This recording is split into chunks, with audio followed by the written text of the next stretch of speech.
Well, good morning, world. Hope everyone's having a great day. Coming out today's a little cooler, which I like, but no sun, which is we need to have sun during the day.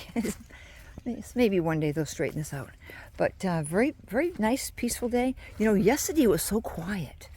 I could hear the frogs and maybe the little crickets in the background making noise, but it was so quiet. Even my hens were quiet for a little while when I was working. It dawned on me like, wow, this is extremely peaceful and very, very quiet.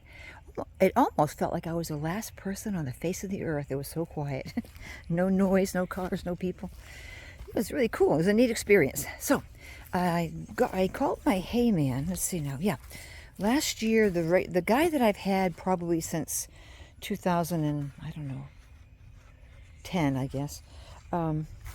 He's retired now, so he's not going to be doing hay. And he gave his business, his clients, to the man down the street from me. So if I needed something, I could go there. But what I did was I had called a different hay fella in the fall to see if they'd be able to deliver some hay, which they were able to. They have a huge farm and a huge barn. They have hay usually all the time.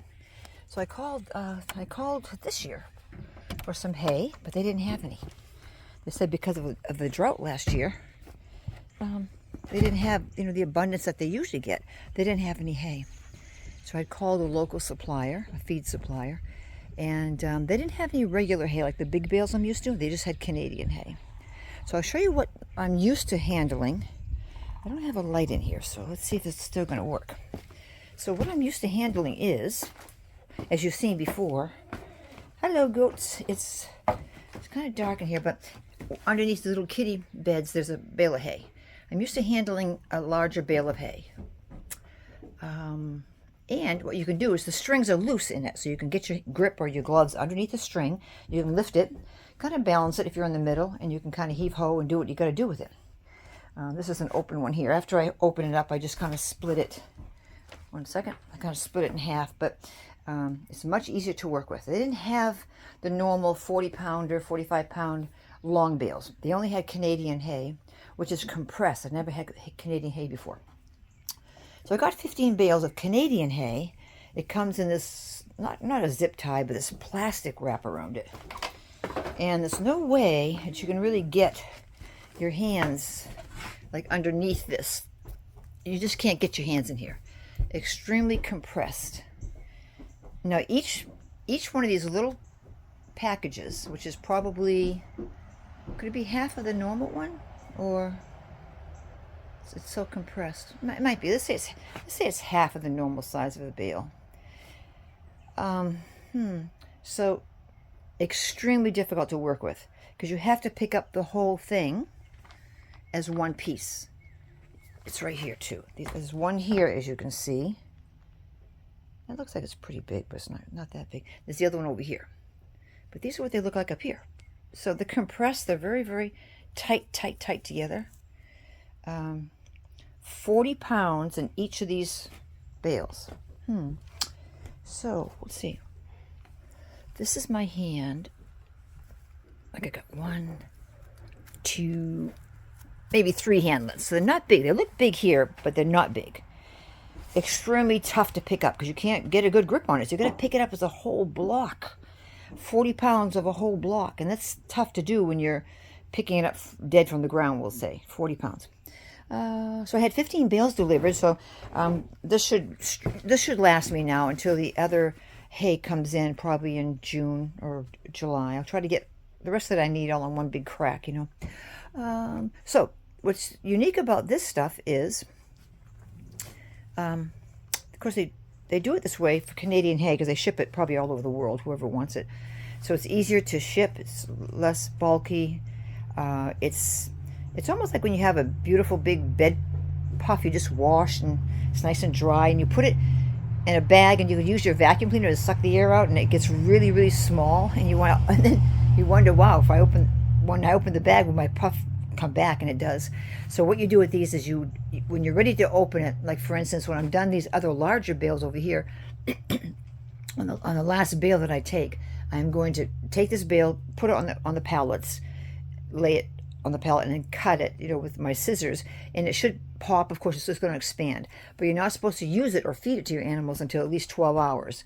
So say, for instance, if I open it up like in the afternoon, or a morning, and then use it the next day, that would be plenty of time. It needs time for it to expand, because all the flakes are individually crushed together, so they need time to just open up. So after 12 hours, it should be the size of a normal bale. It's really unique how it's done.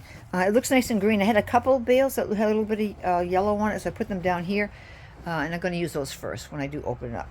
I'm not sure what that was, if the sun hit it or whatever. Maybe they just however that works out, I'm not too sure. But so I'll let you know how things go and if I like it and how it all works out. But extremely heavy. So with 15 little packages like that, you're moving 200 pounds of hay. So, but I usually move more than that anyways. I can move almost 50 pounds of hay, in one afternoon, going, just enjoying myself. So if it's a 40-pound bale, that's 2,000 pounds, right? Is it 2,000 pounds? 50 times 40, 20. Yeah, 2,000 pounds. So you're moving a lot of hay all the time. But so far, I would prefer the larger bales because I can maneuver it better. I can position myself in the middle, have good balance, and work it. These are really tough to pick up. 40 pounds of, I don't know, like a stump of wood. It's just really, really heavy. But anyways, it's good hay. It's a first cut hay, I believe. So it's probably a little bit more thick, in some places, a little bit more stocky, I'll call it, than it's the second cut. When you have a first cut of hay, it's more stocky. You might have more thicker shoots in there. And after you cut down the first set of hay, when the fields are regrowing to the second cut, that's when your prime is, because all the stocky stuff has been removed, and now the grass is growing up nicely to turn to hay, and it processes very well. It's very good for the animals. It's usually considered like a horse hay. It's very good. So I wanted to make a little video on that to bring you up to date on that. And I'm going to now, the chickens are out, I'm going to work on the goats, but just wanted to show you that, how I had to get some Canadian hay, first time Canadian hay. I got to remember, usually when I'm walking around, for some reason I have the camera down like that. So all we're just seeing is the ground, but that's okay. But I should lift it up a little bit so you see other things. So first time with Canadian hay. So I'll let you know how that goes. And I think what I'll probably do, to be on the safe side, not knowing where there was a drought last year and they didn't get all their hay, I think what I'll probably do is get maybe, I don't know, I was going to get like two orders of like 30 each, but maybe I'll just tell them to bring the whole 60 all at once. I could probably do that, just to make sure that I have everything, that you're not running out, and then find out that they don't have any extra hay. So I'll kind of figure that out as time goes on. I have probably till maybe June. They should start to, get in the fields maybe and get that hay pulled up maybe sometime in June.